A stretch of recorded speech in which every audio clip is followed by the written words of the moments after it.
Y el título del mensaje es: Nuestra suficiencia viene de Dios. Nuestra suficiencia viene de Dios. Esa palabra suficiencia, saben que está la palabra suficiente, que quiere decir que es todo lo que uno necesita, ¿verdad?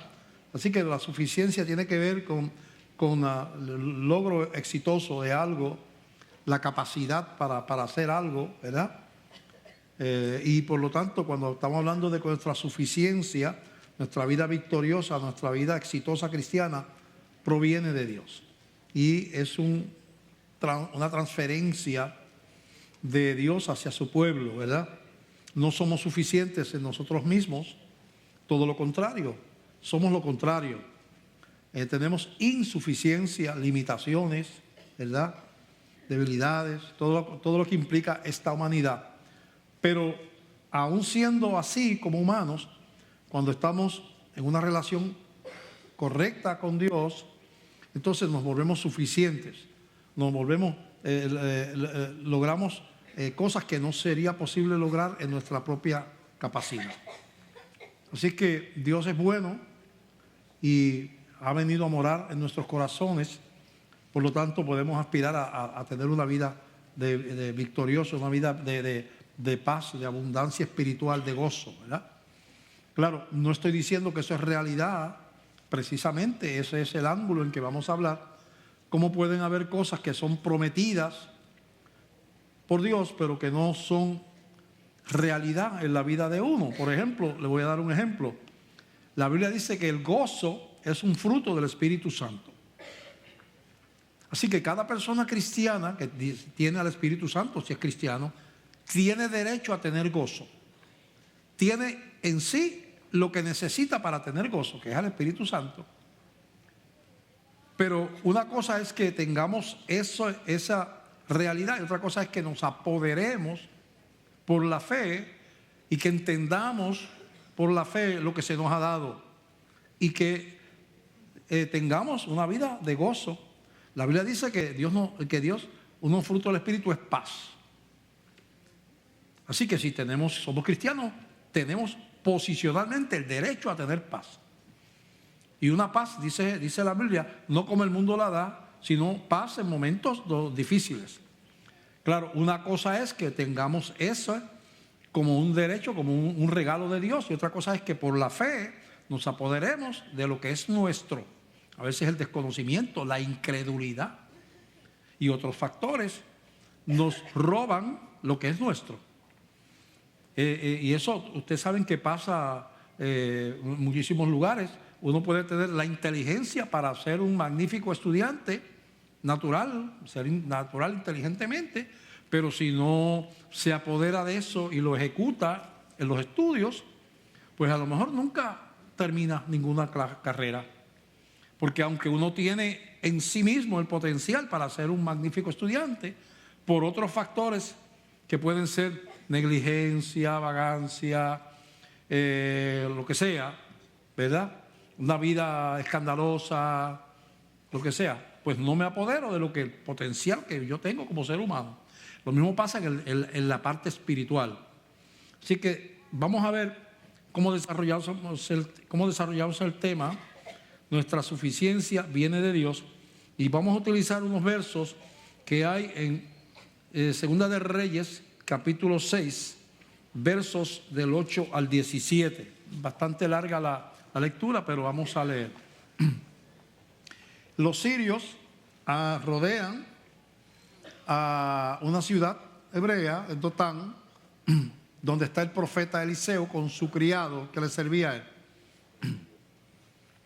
Y un ejército acampa. ¿Por qué estaban allí? Vamos a leer. Tenía el rey de Siria guerra contra Israel, y consultando con sus siervos, dijo: en tal y tal lugar estará mi campamento. Habló con su gente por allá, en privado. Y el varón de Dios envió a decir al rey de Israel: mira que no pases por tal lugar, porque los sirios van allí. Entonces el profeta, que es el varón de Dios, le dice al rey de Israel: no pases por ahí porque el campamento va a estar ahí. Entonces el rey de Israel envió a aquel lugar que el varón de Dios había dicho, y así lo hizo una y otra vez con el fin de cuidarse. Cada vez que el rey de Siria decía, los voy a interceptar aquí, el profeta, Dios le revelaba y le advertía al rey de Israel, no vayas por ahí porque ahí te está esperando el rey de Siria. Bueno, entonces el corazón del rey de Siria se turbó por esto. ¿Qué es lo que está pasando? Y llamando a sus siervos les dijo, ¿no me declararéis vosotros quién de los nuestros es del rey de Israel? Él pensó, aquí tiene que haber un espía que le está diciendo al rey de Israel dónde vamos a estar nosotros, ¿verdad? Entonces uno de los siervos dijo, no, rey, señor mío, sino que el profeta Eliseo está en Israel, el cual declara al rey de Israel las palabras que tú hablas en tu cámara más secreta. Pasa que esa gente tiene un hombre de Dios allí, un profeta, que Dios le dice lo que tú vas a hacer. Entonces él dijo, id y mirad dónde está para que yo envíe a prenderlo. Y le fue dicho, y aquí que él está en Dotán. Eliseo, el profeta, estaba en Dotán, una ciudad. Entonces envió el rey allá gente de a caballo y carros y un gran ejército, los cuales vinieron de noche y sitiaron la ciudad. Rodearon la ciudad donde estaba el profeta. Y se levantó de mañana y salió el que servía al varón de Dios. El criado salió. Y he aquí el ejército que tenía sitiada la ciudad con gente de a caballo y carros. Entonces su criado le dijo, señor mío, ¿qué haremos? Entró el criado en pánico, ¿verdad? ¿Qué vamos a hacer? Estamos rodeados. Y él le dijo, el profeta le dijo, no tengas miedo, porque más son los que están con nosotros que los que están con ellos. Y oró Eliseo y dijo, te ruego, oh Jehová, que abra sus ojos para que vea. Entonces Jehová abrió los ojos del criado y miró, y aquí que el monte estaba lleno de gente de a caballo y de carros de fuego alrededor de Eliseo. Y luego los sirios descendieron a él. Oró Eliseo a Jehová y dijo, te ruego que hieras con ceguera a esta gente, y los hirió con ceguera conforme a la petición de Eliseo. Padre, te damos gracias por esta palabra. Llévanos a través de ella, Señor, guíanos, Señor, en el nombre de Jesús. Amén, amén. Allí habían dos personas en esa casa, el profeta y el criado. Había un ejército rodeando la ciudad, pero las dos personas no veían lo mismo. No veían lo mismo. Uno veía con los ojos de la carne y con lógica humana, diciendo, estamos perdidos, no hay oportunidad de que nosotros luchemos contra un ejército tan grande, no hay manera de que le podamos derrotar. Lo vio el criado, lo vio de esa manera. Eliseo tenía dos cosas que no tenía el criado. Tenía fe y conocimiento. Fe y conocimiento. Él sabía que Dios era real, Dios había estado con él, había hecho muchos milagros en el nombre del Señor, y tenía el conocimiento de que él estaba allí porque Dios lo había enviado allí. Dos cosas, fe y conocimiento. De tal manera que él pudo discernir y afirmar que ellos no estaban solos, que Dios estaba con ellos. Así que estando en el mismo lugar, los ojos de la fe vieron una cosa y los ojos de la carne vieron otra cosa. Eso lo vemos constantemente en la vida cotidiana de la iglesia. Lo vemos constantemente. Ahora en la crisis que pasó nuestro país con respecto al huracán María, que hace más o menos 6 meses asoló a Puerto Rico. Estoy hablando para los que nos ven por internet o por satélite, que también se pasa por televisión. Puerto Rico fue asolado por un huracán. Muchos viven en países donde no existen los huracanes. Les garantizo que no se está perdiendo gran cosa. Pero nosotros estamos en la carretera de los huracanes. Nos pasan por arriba, nos pasan por abajo, a veces nos tocan, a veces pasan a 100 millas o 150 kilómetros, a veces a 300 kilómetros, a veces a 400. Y de vez en cuando dan en el blanco. Y hace 6 meses un terrible huracán dio en el blanco. No hay todavía hasta dónde llegaron los vientos en ciertos lugares. Hay quien dice que a 200 millas, 200, y son como 240, 260 kilómetros por hora. No lo tengo ahora de memoria cuánto es, ¿verdad? Cada milla es 1,6 kilómetros, ¿verdad? Y entonces, no sé hasta cuándo llegó, no se sabe, porque los huracanes forman tornados también, y ahí en el momento no se sabe, pero fuimos arrasados. 12 horas corridas de vientos que uno parecía que estaba dentro de una locomotora. El silbido horrible de esos vientos.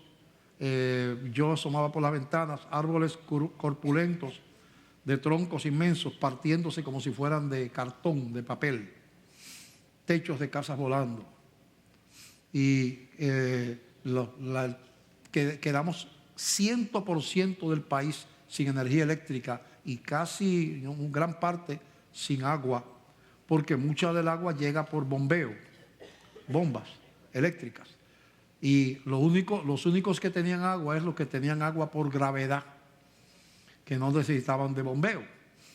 Así que, y todavía, 6 meses después, como el 40%, yo creo, más o menos, 35-40% del país todavía no tiene energía eléctrica, porque los campos se destrozó, se cayeron los tendidos eléctricos, las torres eléctricas de alta tensión se partieron, se cayeron edificios de concreto. Si usted no lo sabe, iglesia, yo conozco una iglesia que una pared de concreto le cayó encima a un estudio de televisión que tenía esa iglesia, de concreto, de cemento.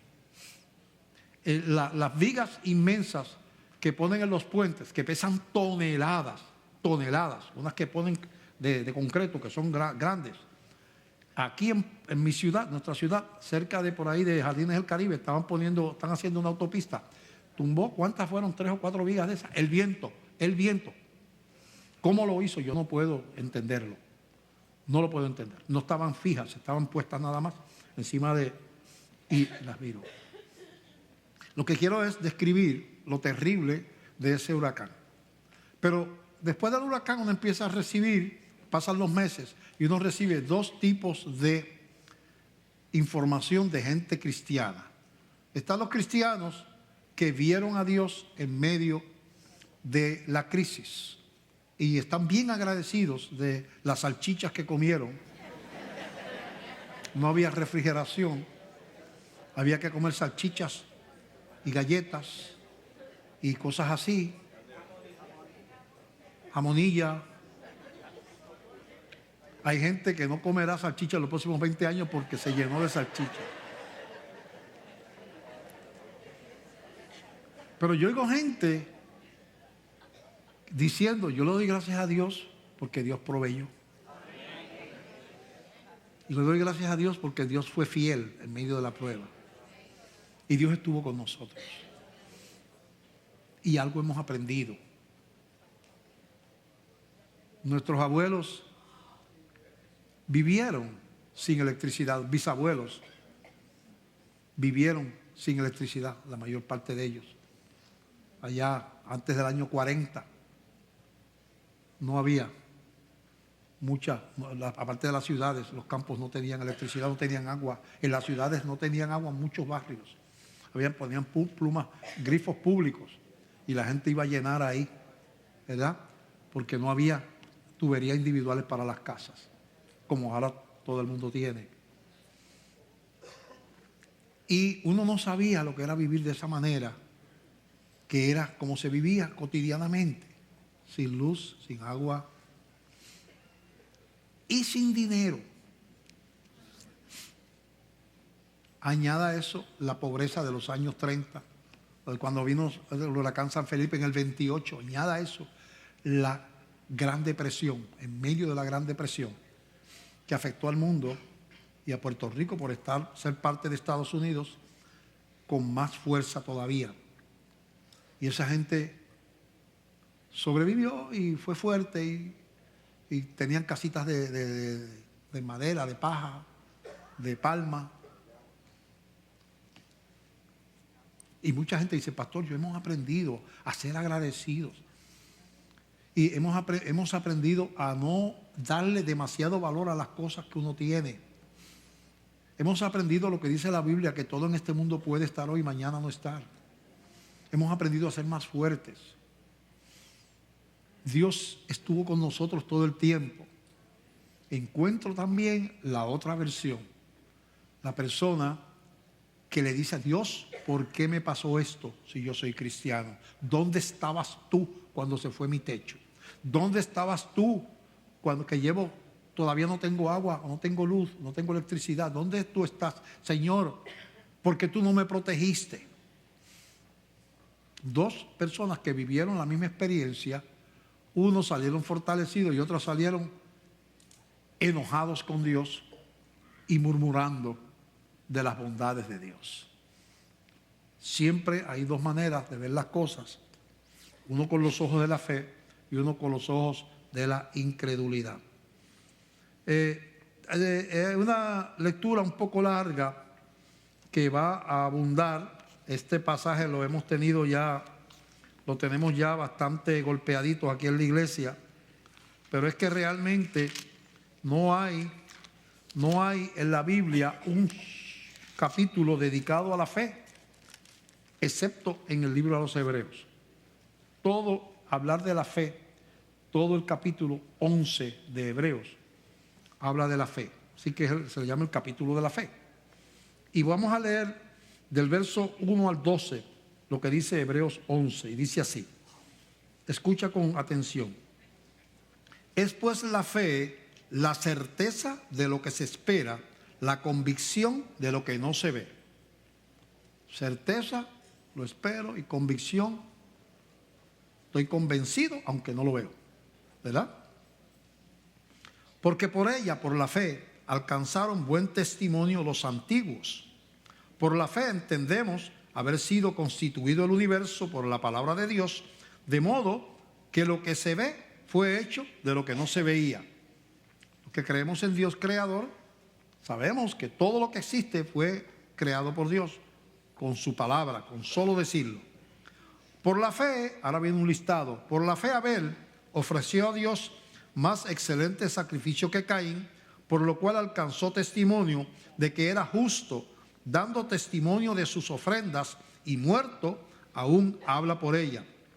Por la fe Enoc fue traspuesto para no ver muerte, y no fue hallado porque lo traspuso Dios, y antes que fuese traspuesto tuvo testimonio de haber agradado a Dios.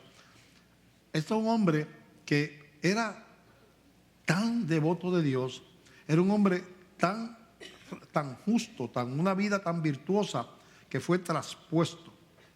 Traspuesto quiere decir que sin pasar por la muerte pasó de vivo.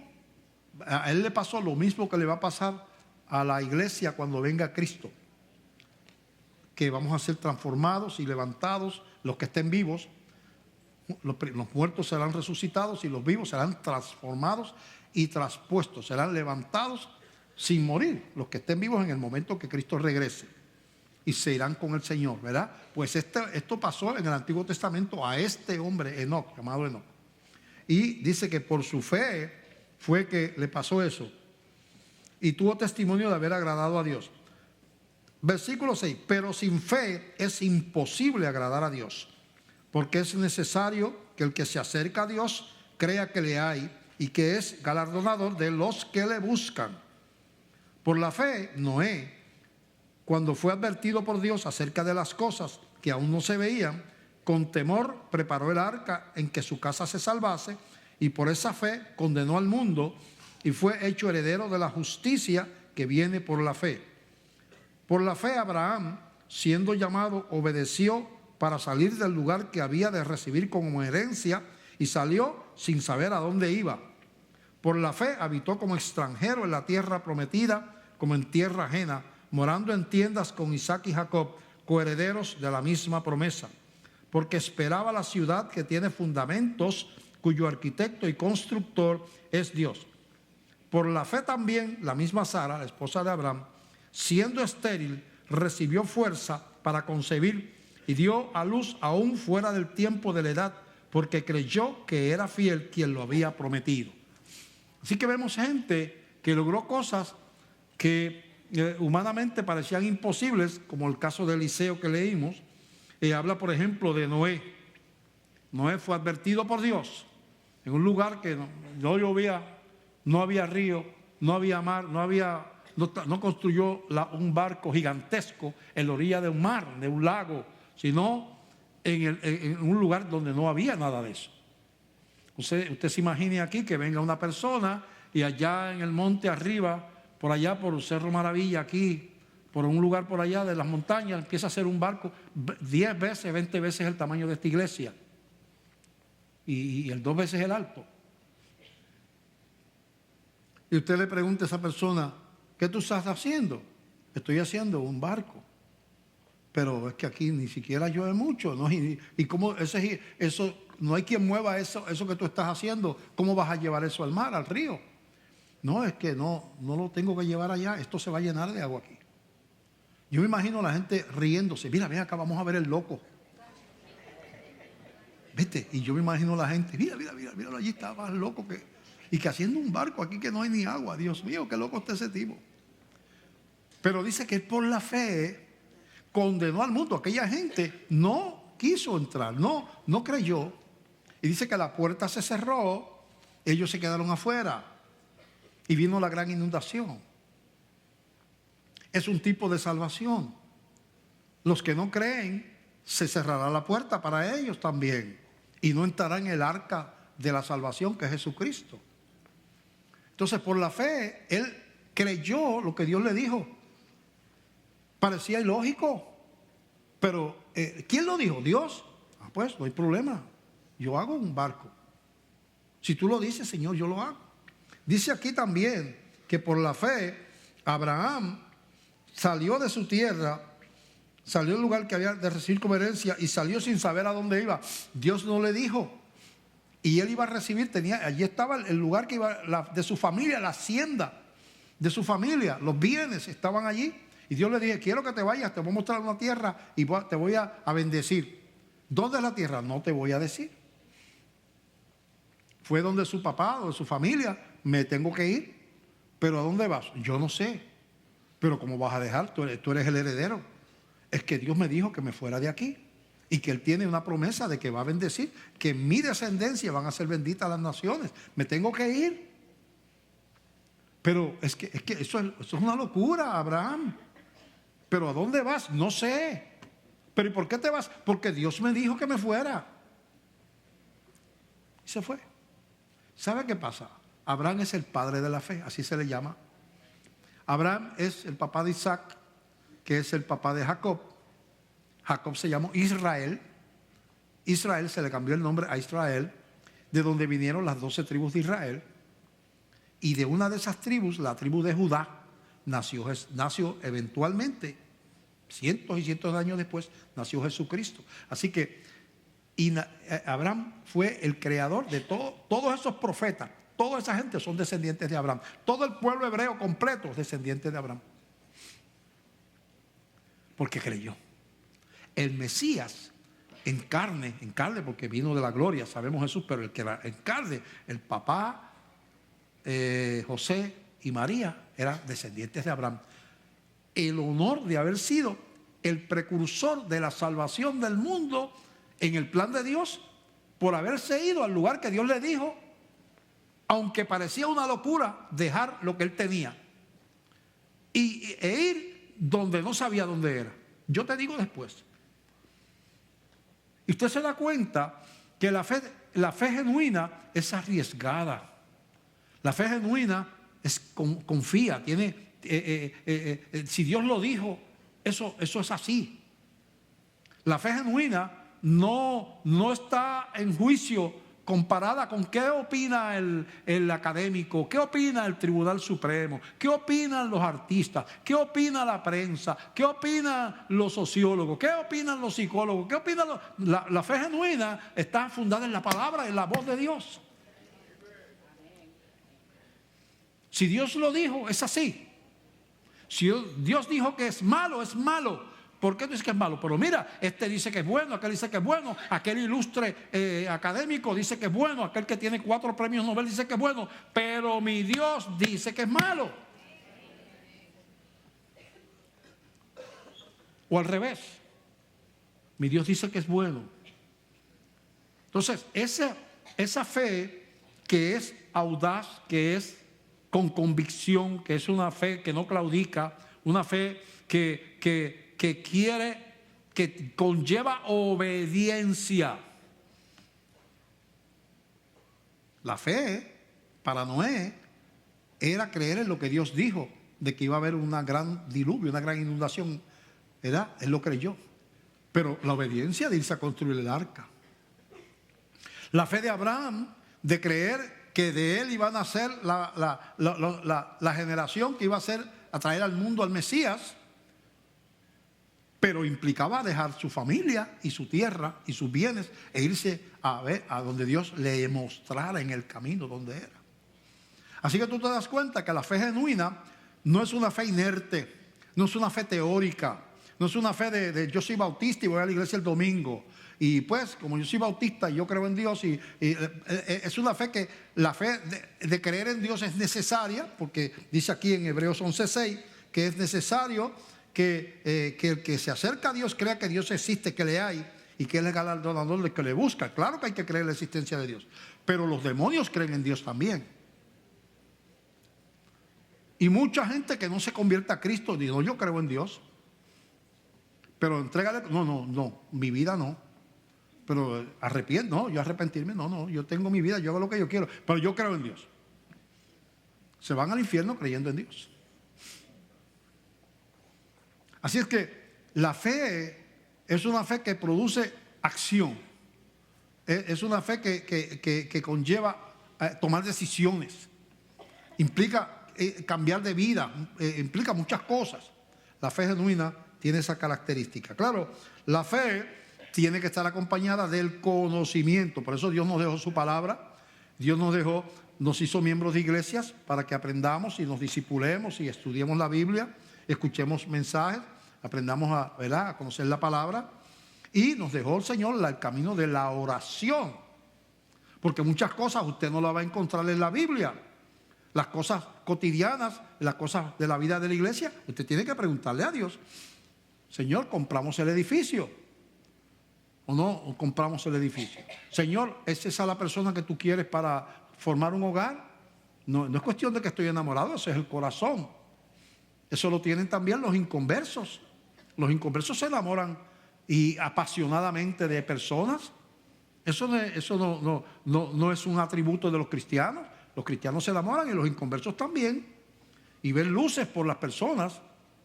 Pero se supone que el cristiano pondere una relación sentimental de otra manera a como la pondera un inconverso. Porque yo me puedo enamorar fuera de la voluntad de Dios. Y una persona puede no ser la persona que Dios quiere por cuestiones de que no tiene fe, por cuestiones de cualquier otra razón, rasgos de carácter que tiene, lo que sea. Dios me quiere prevenir de que yo caiga en un error y un sufrimiento posterior. Y si yo oro y busco la dirección y espero en Dios, Dios me dice, no conviene. Y si tengo fe, digo, bueno, si no conviene, es mejor obedecer a Dios que obedecer a mi corazón. Eso es bíblico. Así es que funciona, se supone que funciona un cristiano.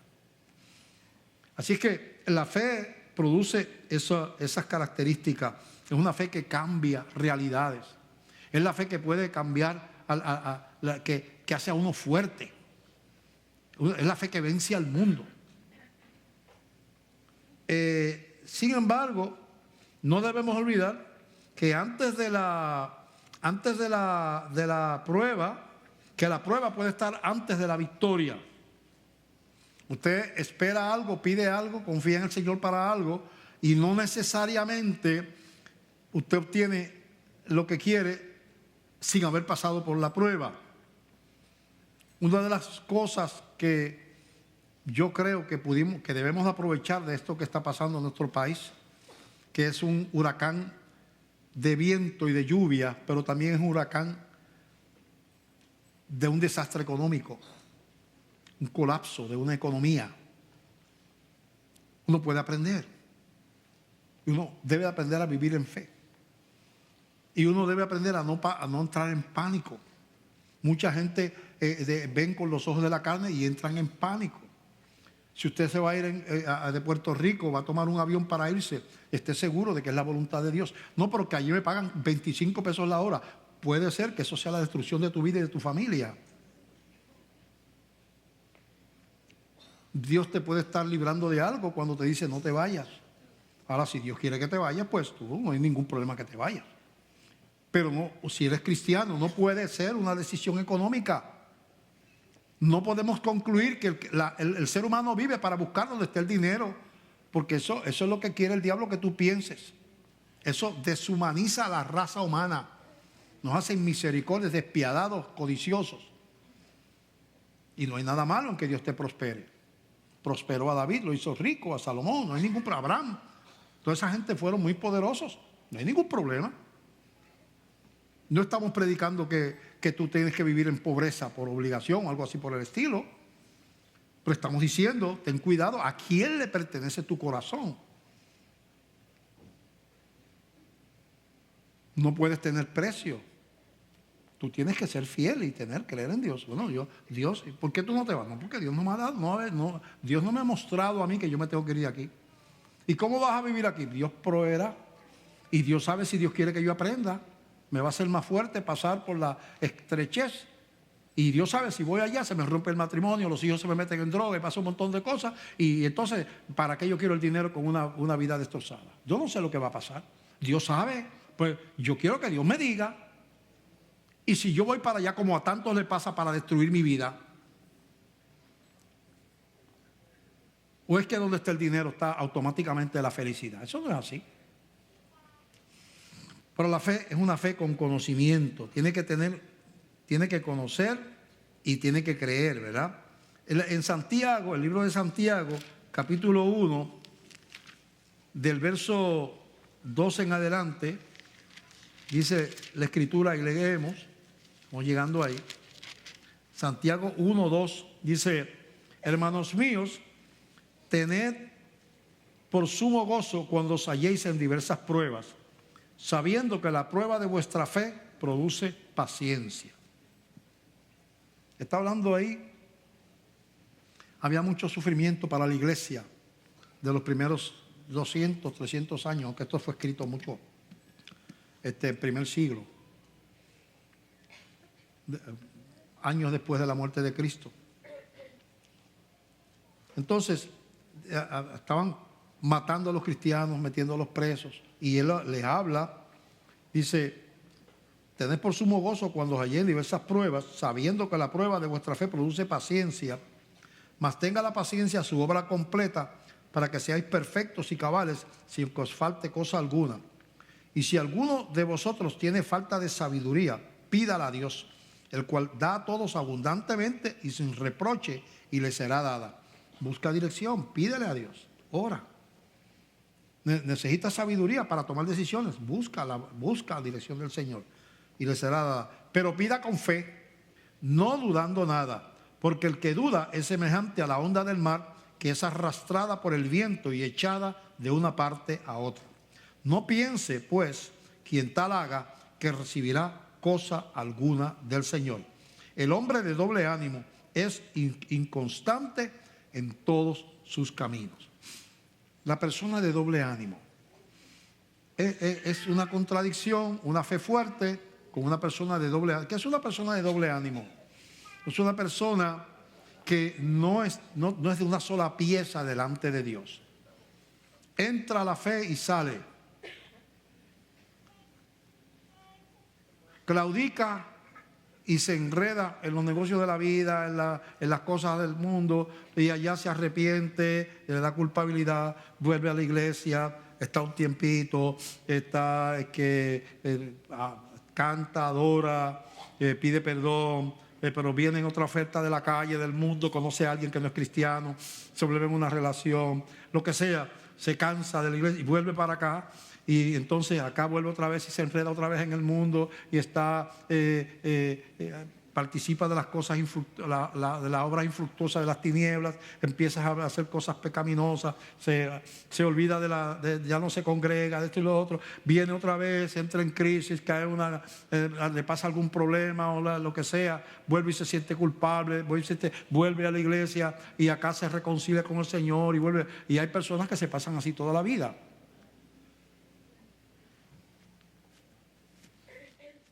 Es una fe que tiene pocos quilates.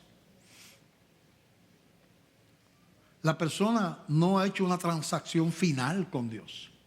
Es lo que quiere decir eso. Una transacción final con Dios. Yo no estoy a ver si me gusta la iglesia. Yo no estoy a ver si me va bien en la vida. Yo no estoy porque tengo problemas y pues porque tengo una situación personal que yo quiero que Dios me ayude, ¿verdad? No, una transacción final, donde uno diga, Señor, yo te pertenezco a ti, tú eres mi Señor. Y yo te amo y yo quiero servirte. Tengo montones de defectos que yo tienes que cambiar. Pero la llave de mi propio control sobre mi vida, yo la boto, la echo. Yo no tengo el derecho de abrir esa puerta para salir de tu presencia e irme a otras cosas. Porque tú eres mi Señor. Y yo quiero aprender de ti. Tú me vas a ayudar. Pero me sienta triste, me sienta alegre. Voy a estar ahí a tus pies. La tristeza es parte de la vida también.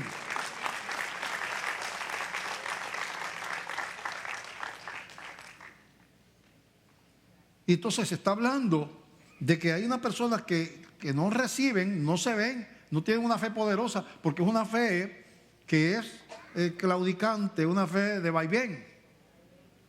Y entonces no muestra realmente que tiene una fe sólida y por lo tanto no puede mover el poder del cielo y carece de lo que llamamos una vida victoriosa, gozo, paz, una vida abundante, como dice la Biblia, que se supone que es una oferta de Dios, aún para los que están en una cama de enfermos, aún para los que están en el frente de guerra, aún para los que se le quemó la casa, aún para los que tienen un diagnóstico de enfermedad, aún a esa gente también se le promete paz. No, y Dios lo puede sanar, pero es la paz, aunque no ocurra, no sea la voluntad de Dios que ocurra lo que tú le estás pidiendo. Tenemos que recordar que todos esos apóstoles murieron martirizados. ¿Qué era? Que eran malos, que Dios no los quería, que dice la Biblia de Juan el Bautista que no había nacido ningún profeta tan grande como Juan el Bautista. ¿Y sabe cómo murió Juan el Bautista? Estando Jesús caminando por las calles por allí y lo metieron preso porque le dijo la verdad a Herodes, que estaba viviendo con la esposa de su hermano Herodías. Y le cortaron la cabeza. Y Juan le mandó, cuando estaba en la cárcel, mandó unos emisarios a Jesús preguntándole, después que le había anunciado, porque fue el profeta que vino, dijo, ese que está ahí es el Cordero de Dios, ese es el Mesías. Después que él lo anuncia y él ve al Espíritu Santo como paloma descender sobre Jesús y escucha la voz, porque él estaba bautizando a Jesús, que dijo, este es mi hijo amado. Todo eso lo vivió Juan. ¿Sabe qué? Después que estaba preso, le mandó a preguntar a Jesús que si Él es el que ha de venir o esperamos a otro. Porque vino la duda.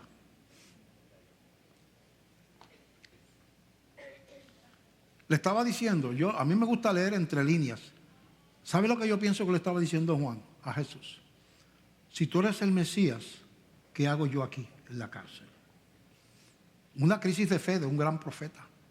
Así que las crisis de fe nos pueden llegar también a nosotros. ¿Eres tú el que había de venir o esperamos a otro? El mismo que lo anunció, queriendo decir, ¿por qué no me sacas de aquí? ¿Sabe que Jesús no lo libertó? Dios no lo libertó. Habla de otros casos donde las puertas de la cárcel se abrieron Dios lo quiso así, Dios es soberano. ¿Ah? Otros apóstoles cayeron, a los apóstoles cayeron presos y las puertas de la cárcel se abrieron milagrosamente, se abrieron las puertas de par en par. Ocurrió a Pedro y se apareció donde los discípulos estaban reunidos, y también se pasó a Pablo cuando lo del carcelero de Filipo. Pero a Juan el Bautista, Dios, ¿y qué pasó? Juan el Bautista, Dios fracasó. ¿Fracasó Dios? Cuando martirizaron hasta la muerte a Pablo, el encarcelado allí en Roma. ¿Fracasó Dios cuando mataron a Pedro, que es un hombre que predicó la palabra con tanto ahínco? ¿Fracasó Dios? ¿Fracasó Dios cuando en los primeros 200, 300 años de la iglesia mataron cientos y cientos y cientos y miles y cientos de miles de cristianos? Los echaban a los leones, los quemaban en la hoguera. Dios estaba de vacaciones. Dios había perdido el poder.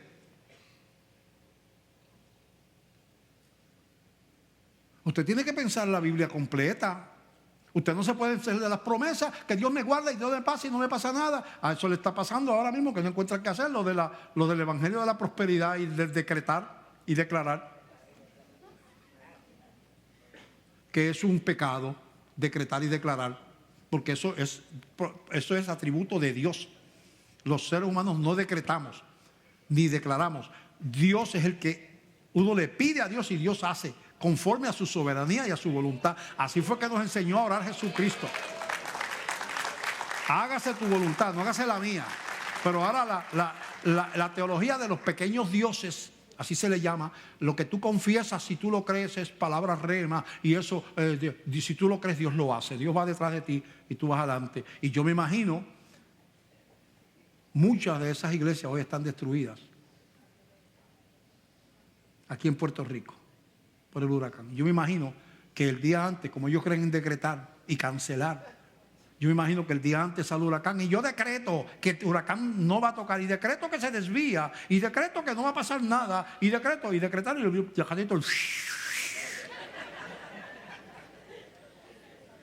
y se pasan declarando: yo te declaro sano. Al tiempo lo están enterrando, porque se va a sanar el que Dios quiera que se sane. Y se desviará el huracán que Dios quiera que se desvíe. Pero ¿está Dios muerto porque haya un huracán?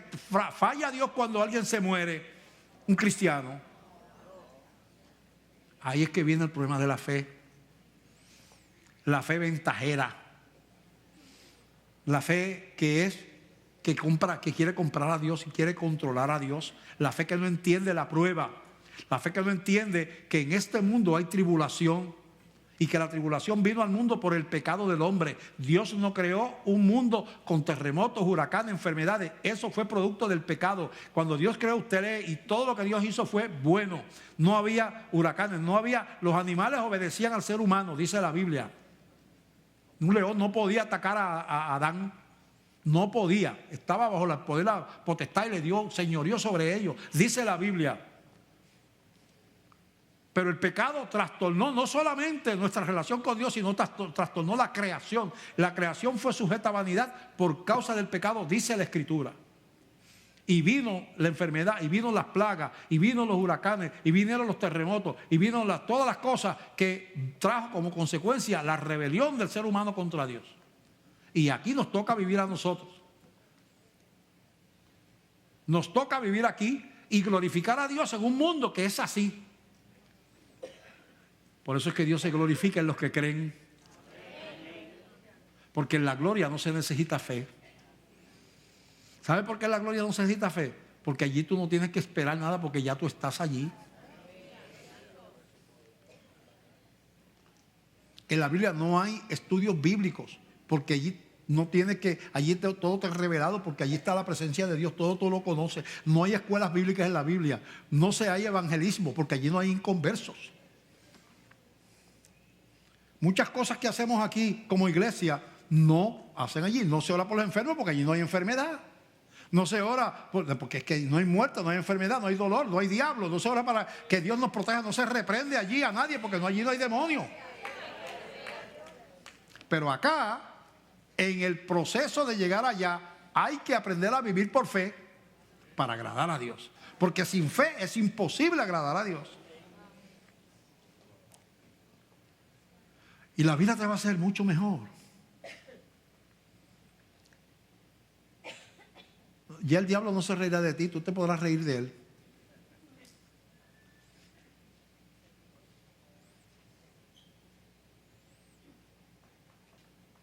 Porque ahora él viene, te tienta, te pone a renegar, te pone a protestar, te pone a decir que no vale la pena venir a la iglesia. Y él ganó. Lo aparté de su fe. O te lleva fuera de la iglesia. Te hace por allá.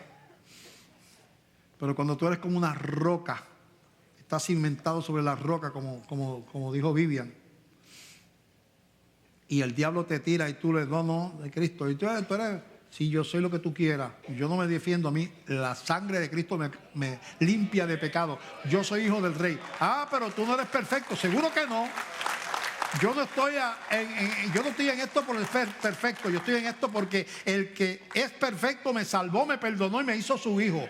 Así que no me vas a sacar de la iglesia diciéndome que yo no soy perfecto. Ahora estoy tratando de ser mejor cada día. Por eso estoy a sus pies. Porque quiero cambiar y dejar aquello que a él no le agrada. Pero mi salvación no es por mis obras, es porque alguien murió en una cruz por mis pecados. Y el que murió en la cruz tiene poder para perdonar.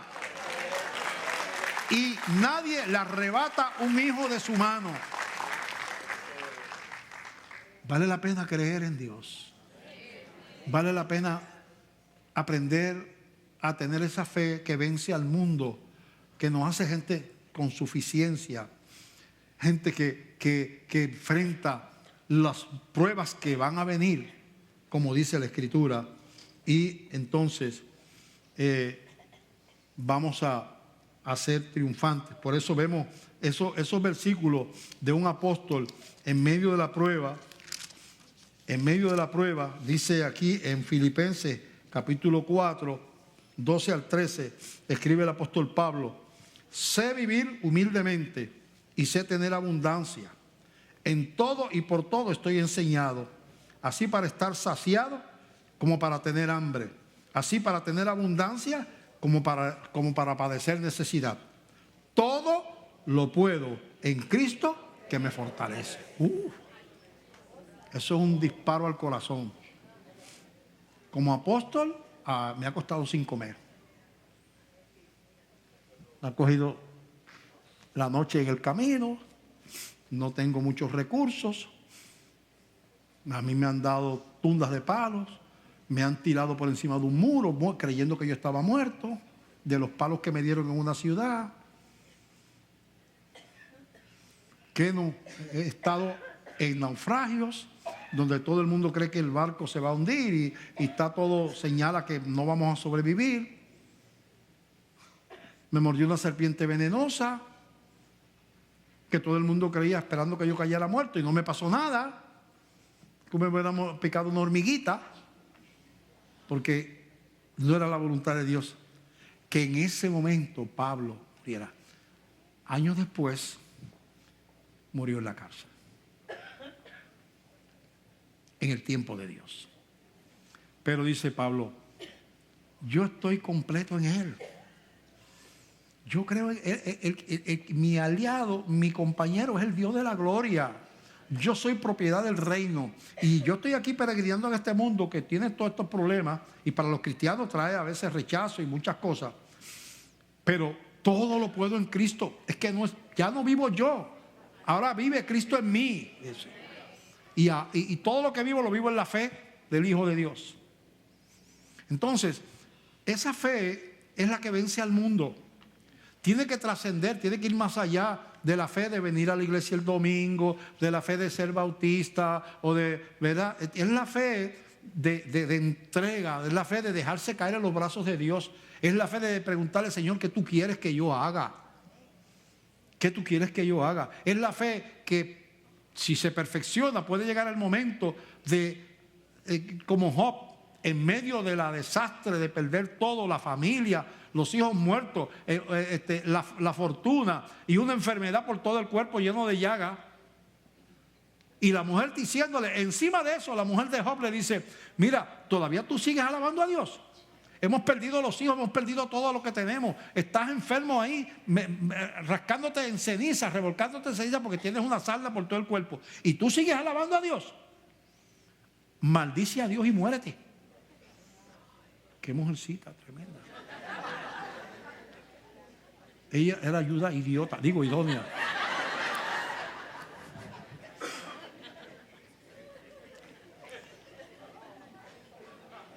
Maldice a Dios y muérete. ¿Y sabe qué dice el hombre? Tú eres una mujer bien insensata. Jehová dio y Jehová quitó. Sea el nombre de Jehová bendito. Y alabó a Dios. En la cara de la mujer que le decía que lo maldijera, con todas las pérdidas, volvió a alabar a Dios de nuevo. Eso es fe. Esa es la fe. Por eso su nombre está escrito en la Biblia. Porque es una fe que Dios se rió allá en el cielo y se sonrió. Así mismo es que yo quiero a los hijos míos. Escríbelo ahí, como escribió lo de la mujer aquella con el flujo de sangre. ¿Por qué está esa mujer ahí en la Biblia? ¿Por qué está registrado eso entre los muchos incidentes? Aquella mujer que tenía años y años con un flujo de sangre, posiblemente un tumor en el útero o algo, y ella decía, yo solamente tengo que tocar el manto. Yo sé que si yo toco el manto de ese Jesús que está ahí, yo sé que si yo toco el manto, yo voy a ser sana de esto. Y en aquella cultura, una mujer no podía estar en medio de esa muchedumbre de hombres. No era permitido eso. Y decía la ley hebrea que una mujer con flujo no podía tocar un profeta ni podía entrar al templo. Cuando estaba en menstruación no podían ir al templo. Todo eso, esa mujer, yo tengo que tocarlo. Y se metió por entre la gente. Yo no sé cómo lo hizo, no sé cómo no la tiraron para afuera. Y se arrastró y fue. Y tocó el manto de Jesús. Y Jesús, habiendo una multitud, dice, alguien me tocó porque poder salió de mí. Y los discípulos dicen, ¿cómo que alguien te tocó? Si te está tocando todo el mundo, tiene como 500 personas alrededor. No, alguien me tocó de manera especial. Es la gente que toca a Dios de manera especial. Y ella se vio descubierta. Dijo, Señor, yo fui. Y le dijo, vete, tu fe te ha salvado. Y se fue sana. Es la fe de aquellos 4 amigos, de aquel hombre paralítico. Jesús estaba hablando en una casa con terrado interior que tenía entonces, era un círculo, un cuadrado, ¿verdad? Un rectángulo, pero un patio en el medio, sin techo.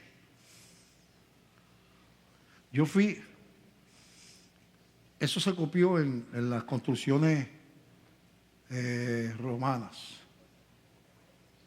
porque nosotros fuimos a Pompeya, donde hubo el volcán,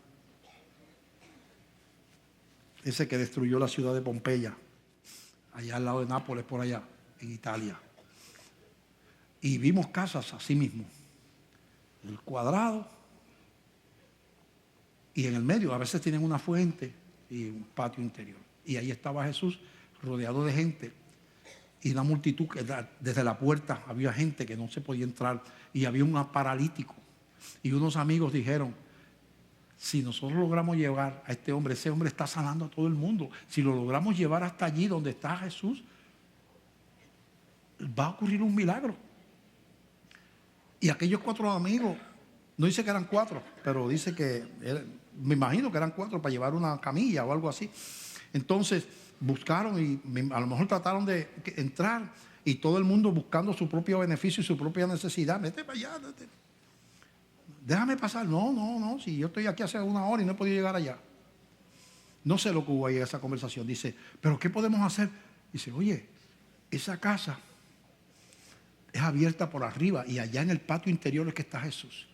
Vamos a subirlo para el techo al paralítico.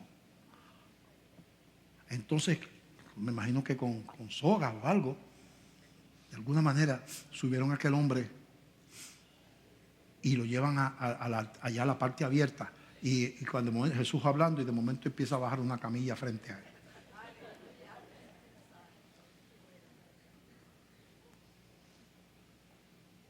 Y aquel hombre también fue perdonado y sanado.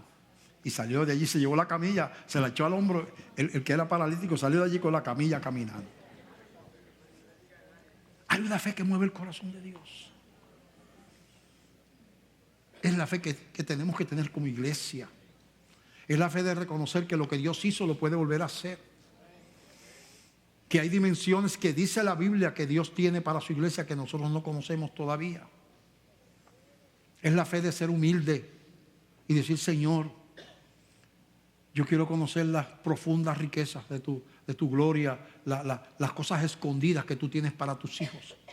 Las que no se ve a la superficie, que hay que entrar un poquito más hondo para verlas.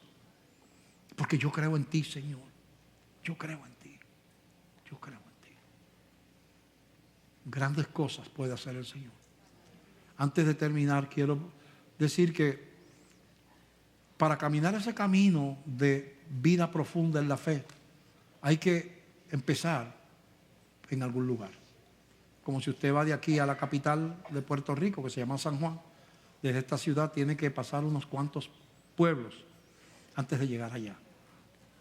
Que yo recuerde 1, 2, 3, 4, 5, no sé si se pasa por Guaynabo, por la zona rural, 6 pueblos por lo menos para llegar a la capital. Para usted llegar a esa plenitud de fe profunda, usted tiene que ser cristiano. Es un regalo de Dios. Usted tiene que tener en comunión con Dios y esa comunión está rota por causa del pecado. Tiene que tener un poco de humildad o bastante de humildad para reconocer eso. Yo soy humano y todos los humanos somos pecadores. Y alguien tuvo tanta compasión que abrió una puerta para mí muriendo en una cruz.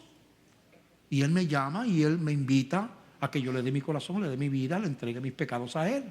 Y Él promete perdonarme. Y dice la Escritura que la sangre de Él nos limpia de todo pecado, nos hace hijos de Dios, que nuestro nombre es escrito en el libro de la vida, que tenemos la vida eterna. Pero hay que entrar por la puerta y la puerta se llama Jesús.